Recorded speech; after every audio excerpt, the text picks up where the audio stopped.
Bullet train પ્રોજેક્ટની કામગીરી પૂર્ણ થતાં અલકાપુરી ગરનાળું વાહન વ્યવહાર માટે ફરી ખુલ્લું મુકાયું. અંડરપાસ શરૂ થતાં વાહન ચાલકોનો સમય બચશે. વડોદરા મહાનગરના હાર્દ સમાન અલકાપુરી વિસ્તારમાં સ્થિત રેલવે ગરનાળું વાહન વ્યવહાર માટે પુનઃ ખુલ્લું મૂકવામાં આવ્યું છે.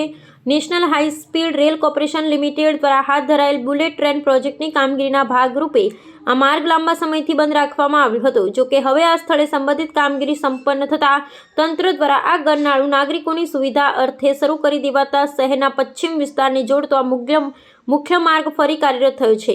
આ મહત્વપૂર્ણ માર્ગ બંધ હોવાને કારણે છેલ્લા ઘણા સમયથી નગરજનોને આવાગમનમાં ગંભીર મુશ્કેલીઓનો સામનો કરવો પડી રહ્યો હતો. વિશેષ કરીને નોકરિયાત વર્ગ, શાળા કોલેજના વિદ્યાર્થીઓ અને વ્યાપારીઓ અન્ય વૈકલ્પિક માર્ગો પરથી લાંબો ફેરો ફરવાની ફરજ પડતી હતી, જેને કારણે સમય અને ઈંધણનો વ્યય થતો હતો. હવે ગરનાળું રાબેતા મુજબ શરૂ થતાં જ વાહન ચાલકોને મોટી રાહત મળી છે અને સ્ટેશન વિસ્તાર તથા અલકાપુરી વચ્ચેનું પરિવહન અત્યંત સુગમ બન્યું છે, જેનાથી શહેરના ટ્રાફિક ભારણમાં નોંધપાત્ર ઘટાડો થશે તેવી શક્યતા છે.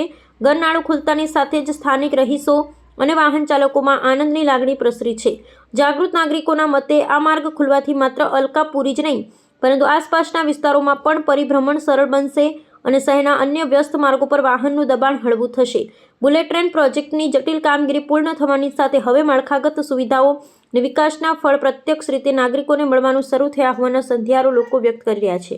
26 ડિસેમ્બરથી બંને સાઈડના ગરનાળા બંધ કર્યા હતા અલકાપુરીના, જેની પરમિશન એ લોકોએ 12 તારીખ સુધી લીધી હતી, 12 જાન્યુઆરી સુધી. પરંતુ એમનું કામ વહેલું પતી જવાથી એમણે ગઈકાલ રાત્રે ગરનાળા ખોલી નાખ્યા છે. અને આ ગરનાળા ખુલી જવાથી જે જેતલપુર પાસે થોડો ઘણો ટ્રાફિક થતો હતો, જેની અંદર અમારે પોલીસ ફોર્સ વધારવાની જરૂર પડી હતી, એ જરૂર નહીં પડે અને નાગરિકોને પણ સવલત થઈ જશે. એમના માટે રાહતના સમાચાર છે.